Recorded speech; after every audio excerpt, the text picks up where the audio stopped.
నమస్తే, welcome to మనం TV. నేను పద్మిని. ప్రస్తుతంతో పాటు ప్రముఖ పంచాంగకర్త, వాస్తు జ్యోతిష పండితులు, హస్త సాముద్రిక నిపుణులు మేడికొండూరు విశ్వనాథ్ ప్రసాద్ గారు మనతో పాటు ఉన్నారు. మాట్లాడదాం. నమస్కారం అండి. ఓం మాతా పితృగురుభ్యో నమః.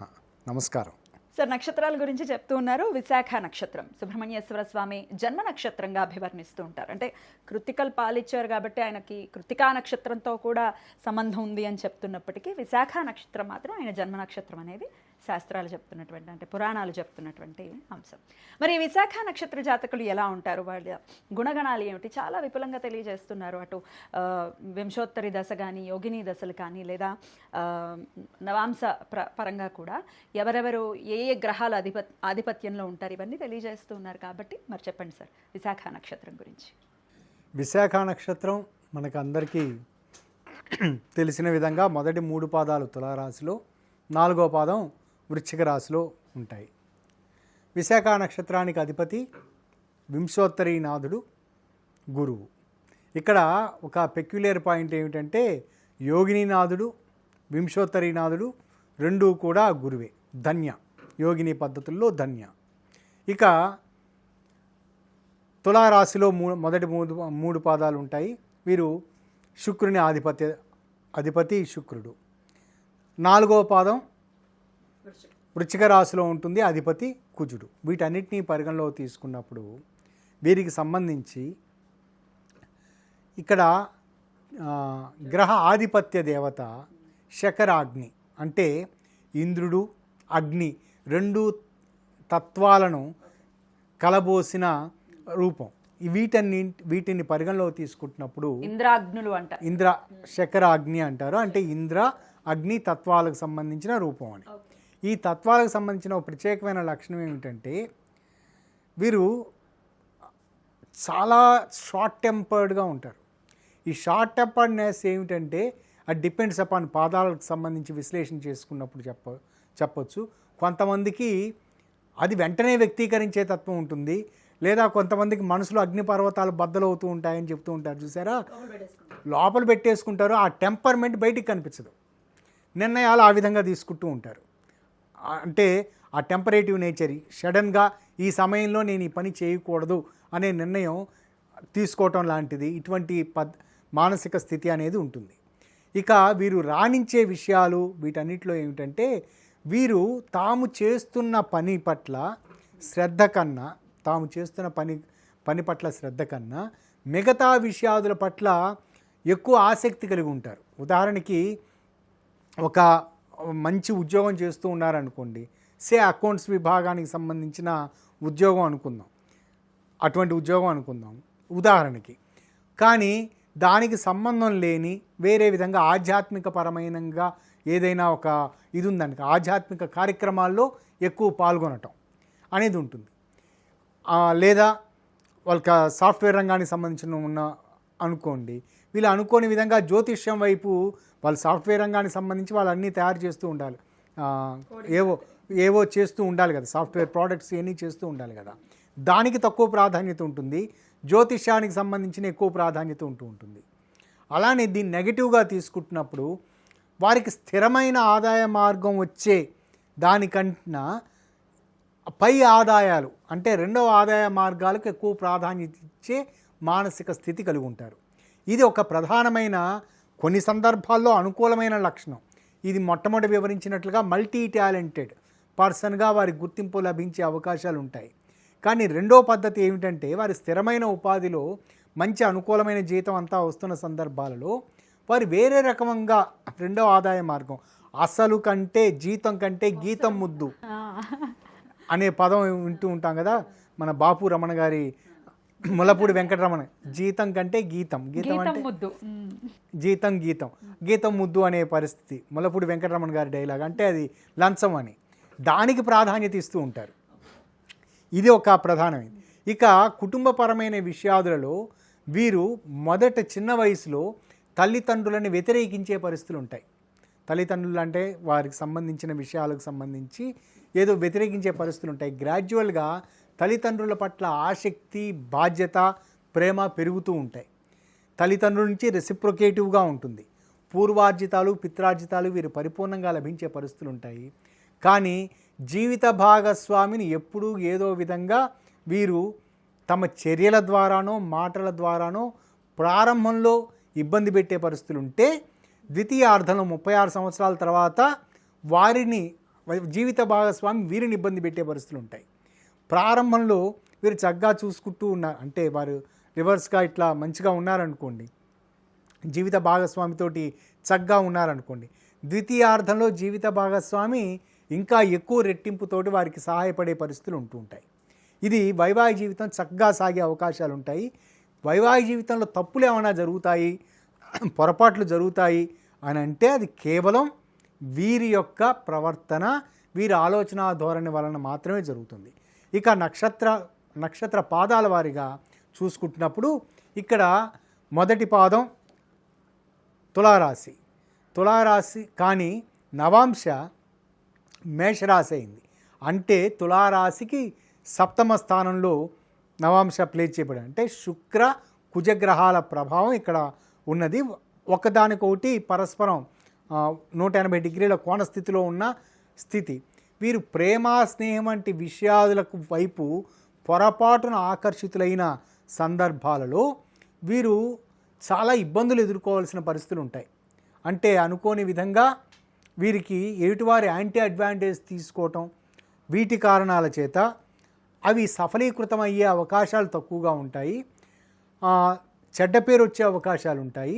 వీటి కారణాల చేత వారికి అనుకోని విధంగా వారి కెరియర్, అంటే వారి వృత్తిపరమైన విషయాలు, కెరియర్ లేదా చదువు ఇటువంటివి దారి తప్పే పరిస్థితులు ఉంటాయి. కానీ ఇక్కడ వీరి ఉద్రేకపూరిత తత్వం ముందు వివరించినట్లుగా వీరికి అగ్రెసివ్నెస్ ఇటువంటివన్నీ ఉండే పరిస్థితులు ఉంటాయి. ఈ అగ్రెసివ్నెస్ని కంట్రోల్ చేసుకోలేని స్థితి, అది ఎదుటివారికి అర్థమయ్యే విధంగా వీరు వ్యక్తీకరిస్తారు. అసహనాన్ని వెంటనే వ్యక్తీకరిస్తారు. అంటే ఇప్పుడు అర్థమైపోతుంది వాళ్ళు ఎదుటివారు వీరికి నచ్చని ఒక వాక్యం చెబుతూ ఉన్నారు, అందులో మొట్టమొదటి పదం వీరికి నచ్చని పదం ఉపయోగించారు. వారు వాక్యం పూర్తి చేయాలి, అంటే పరిపూర్ణంగా వాళ్ళు చెప్పదలుచుకున్న ఉద్దేశం పూర్తి కాలేదు, కానీ ఆ మొదటి పదానికి మాత్రమే రెస్పాండ్ అయిపోయి వెంటనే చిరాకు ముఖం పెట్టేస్తారు. దీంతో ఏమిటంటే ఎదుటివారు మర్చిపోవచ్చు తాను ఏం చెప్పదలుచుకున్నారో అనేది, లేదా వీరి పట్ల వ్యతిరేకతనే ఏర్పడవచ్చు. అంటే కమ్యూనికేషన్ స్కిల్స్ సంబంధించి భారీ లోపాలు ఉంటాయి. ప్రతిదానికి ఏదో ఒక రకమైన పేచీని తీసుకొచ్చే పరిస్థితులు, ఇప్పుడు ఈ విధంగా అన్నారు, గతంలో ఈ విధంగా చేశారు, కక్ష కట్టే పరిస్థితులు ఇటువంటి ఉంటాయి. ఇటువంటి మానసిక పరమైన స్థితి నుంచి వీరు బయటపడితే వీరికి చక్కటి భవిష్యత్తు ఉంటుంది. వీరికి వచ్చే ఆరోగ్యపరమైన విషయాలలో, ఆరోగ్యానికి సంబంధించి ఎక్కువ సందర్భాల్లో మానసిక పరమైన ఒత్తిడితోటి వీరికి వచ్చే అనారోగ్య సమస్యలు, అంటే రక్తపోటు లాంటివి ఇటువంటివి ఏమన్నా వచ్చే అవకాశాలు ఉంటుంటాయి.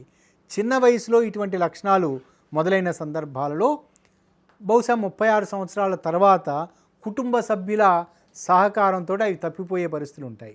లేదా 36 సంవత్సరాల లోపల వీరు చాలా ఆరోగ్యంగా ఉన్న పరిస్థితుల్లో వీరు కేవలం వీరు సరైన ఆహారపు అలవాట్లు వీటిని పాటించని కారణం చేత 36 సంవత్సరాల తర్వాత కొత్త రకమైన అనారోగ్యాలు మొదలయ్యే అవకాశాలు ఉండవచ్చు. ఇక రెండో పాదానికి సంబంధించి చూసుకుంటున్నప్పుడు రెండో పాదం వృషభ రాశి అయింది. నవాంశ నాథుడు, అంటే వృషభ రాశిలో నవాంశ అవుతుంది. ఇక్కడి నుంచి చూసుకుంటున్నప్పుడు అష్టమ స్థానం ఇది వీరికి ప్రత్యేకంగా ఇది ఒక ఇబ్బందికర మానసిక స్థితి. వీరికి ఏంటంటే కుటుంబ సభ్యుల పట్ల, జీవిత భాగస్వామి పట్ల, వీరందరి పట్ల చాలా నిబద్ధతతోటి కలిగి ఉంటారు. కానీ దాన్ని ఎదుటివారు చూపించే ప్రేమను, అనురాగాన్ని వీరు ఆస్వాదించలేని పరిస్థితి, దాన్ని నిలుపుకోలేని పరిస్థితి ఉంటుంది. వీరి ప్రవర్తన ఏ విధంగా ఉంటుందంటే ప్రతి విషయంలోనూ మొట్టమొదటి వారు చేయాల్సిన, ఎదుటివారు చాలా ప్రేమగా తల్లిదండ్రులు వీళ్ళు చాలా అల్లారు ముద్దుగా ప్రేమగా పెంచుతూ ఉన్నారనుకోండి, చక్కగా చేస్తున్నారనుకోండి, మొట్టమొదట వాళ్ళు చేయాల్సిన పని చేస్తున్నారు. లేదా జీవిత భాగస్వామి చాలా ప్రేమగా ఉదయాన్నే లేచిన వెంటనే చక్కగా ప్రేమగా కాఫీ తీసుకొచ్చి ఇచ్చింది అనుకోండి, అంతే కదా, వీళ్ళు చేయవలసిన పనే చేస్తున్నారు అని. కానీ క్రమంగా ఏమిటంటే దాన్ని వారు సరైన గుర్తింపు ఇవ్వని పరిస్థితుల్లో బహుశా తల్లిదండ్రులు కూడా ఒక స్థాయికి వచ్చిన తర్వాత మనం చేస్తున్న దానికి వీడు సరిగ్గా ప్రతిస్పందన లేదు కదా Appreciation లేదు అనే కదా. దాంట్లో కొంచెం అంత ఇన్వాల్వ్మెంట్ తోటి ఇవ్వకపోవచ్చు. జీవిత భాగస్వామి కూడా అట్లాగే కావచ్చు. దాంతో ఏమిటంటే దాన్ని కోల్పోయే పరిస్థితి ఉంటుంది. Of course. ఆ కోల్పోయే పరిస్థితి అప్పుడు వాళ్ళకి అర్థం అవుతుంది. అప్పుడు మరలా దాని గురించి ప్రాకులాడుతూ ఉంటారు. వీరు కూడా ఈ ప్రేమ స్నేహం వంటి విషయాదులకు సంబంధించి ఇక్కడ 2 కారకత్వాలు శుక్రుని యొక్క కారకత్వం ఇన్వాల్వ్ అయి ఉన్న కారణం చేత వీరికి సంబంధించి కేవలం వన్ సైడెడ్ లవ్సే ఉంటాయి. ఒకవైపు తమ వైపు నుంచే వారిని ఇష్టపడటం, వీరిని ఇష్టపడటం, ఇటువంటివన్నీ జరుగుతూ ఉంటాయి. కానీ ఏది అనుకూలించే పరిస్థితులు ఉండవు. ఊహాజనితమైన భ్రమంలో, ఊహాజనితమైన తత్వంలో వీరు కొనసాగుతూ ఉంటారు. అది వారి వృత్తిపరమైన విషయాల మీద తీవ్ర ప్రభావం చూపిస్తుంది.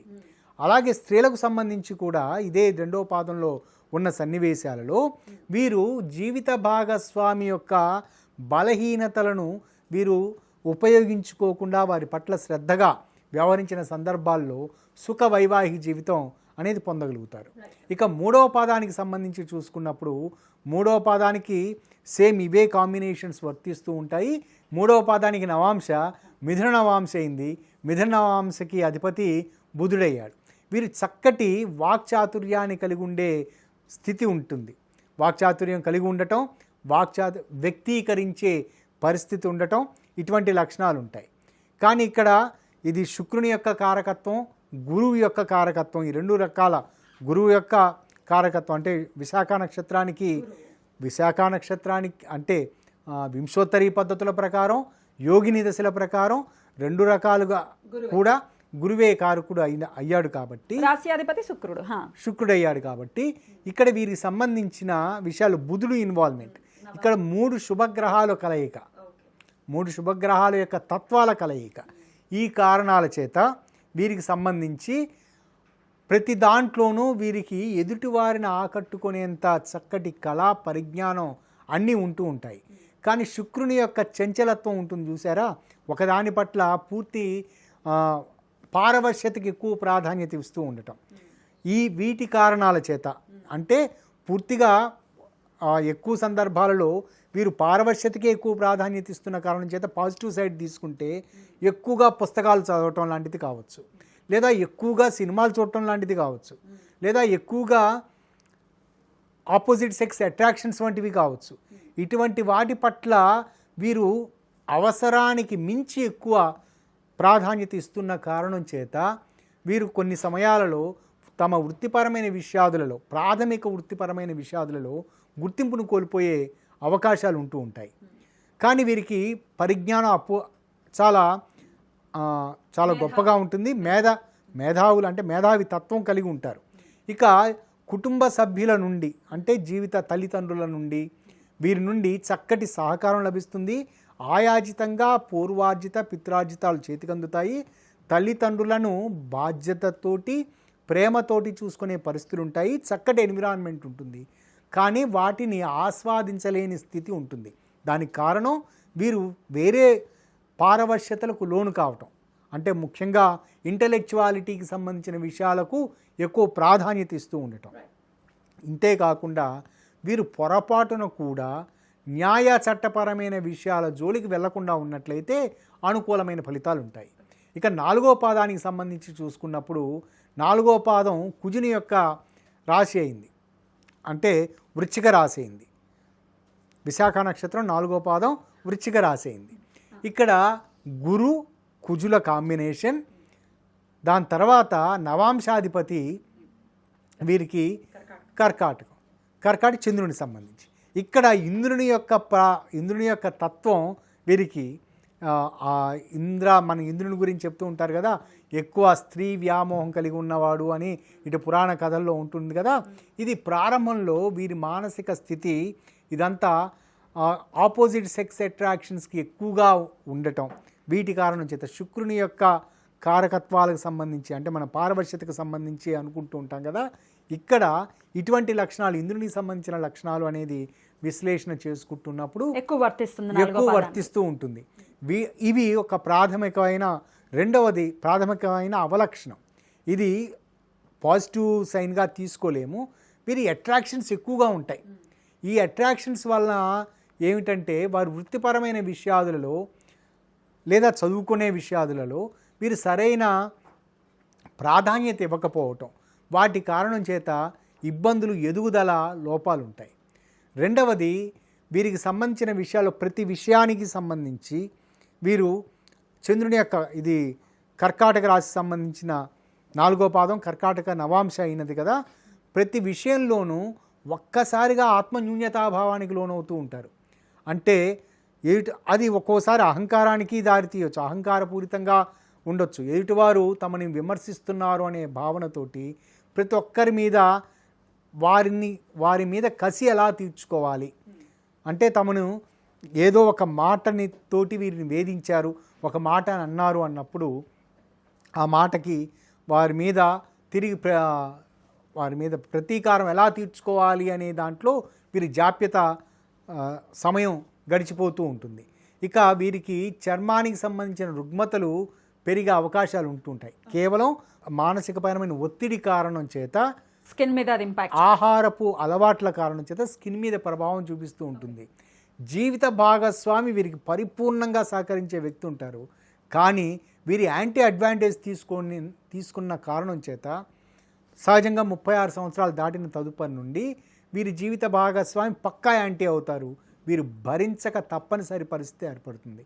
కానీ సంతానం నుండి పరిపూర్ణమైన అనుకూలతలు ఉంటాయి. అద్భుతం సార్. అయితే మరి వీరు ఏ నక్షత్రాల జోలికి వెళ్ళొద్దు, ఏ ఆరాధన చేసుకోవాలి జీవితాంతం? ఇక్కడ ముందు వివరించినట్లుగా ఇది శుక్ర, గురు, బుధ కాంబినేషన్లకు సంబంధించిన మొదటి 3 పాదాలకు సంబంధించి అనుకున్నాం కదా. వీరికి సంబంధించి వీళ్ళ తత్వానికి దగ్గరగా ఉండే ఉగ్రతత్వమైన కుజ నక్షత్రాలు కానీ, రవి నక్షత్రాలు కానీ వీరికి అనుకూలించే విధంగా ఉంటాయి. కానీ చంద్ర నక్షత్రాలు వీరిని కొంత ఇబ్బంది పెట్టే అవకాశాలు ఉంటాయి. శని నక్షత్రాలు వీరికి పరిపూర్ణంగా సహకారం అందిస్తారు. కానీ ఈ 4వ పాదానికి సంబంధించి చూసుకున్నప్పుడు అంటే వృశ్చిక రాశిలో ఉన్నప్పుడు వీరి శని నక్షత్రాల జోలికి వెళ్లకుండా ఉండటం మంచిది. రవి నక్షత్రాలు కొంత అనుకూలమైన ఫలితాలను ఇస్తాయి. అద్భుతం సార్. ఆరాధన సహజంగా విశాఖ నక్షత్రం వాళ్ళకి ఇక్కడ అన్ని శుభకారక గ్రహాలు అని అనుకున్నాం కదా. లక్ష్మీదేవికి సంబంధించిన ఆరాధన ఏదైనా చేయటం, విష్ణుమూర్తి ఆరాధన, బుధుని యొక్క కారకత్వం ప్రత్యేకంగా కొన్ని చోట్ల వర్తిస్తూ ఉన్నది కదా. బుధుని యొక్క కారకత్వం అంటే విష్ణుమూర్తి ఆరాధన, లక్ష్మీదేవి ఆరాధన వీరి పరిపూర్ణంగా అనుకూలమైన ఫలితాలను ఇస్తుంది. అద్భుతం సార్, చాలా బ్యూటిఫుల్గా ఎక్స్ప్లెయిన్ చేశారు. ఇక నెక్స్ట్ వీడియోలో అనురాధ నక్షత్రం గురించి తెలుసుకుందాం. Thank you sir. నమస్తే. నమస్కారం.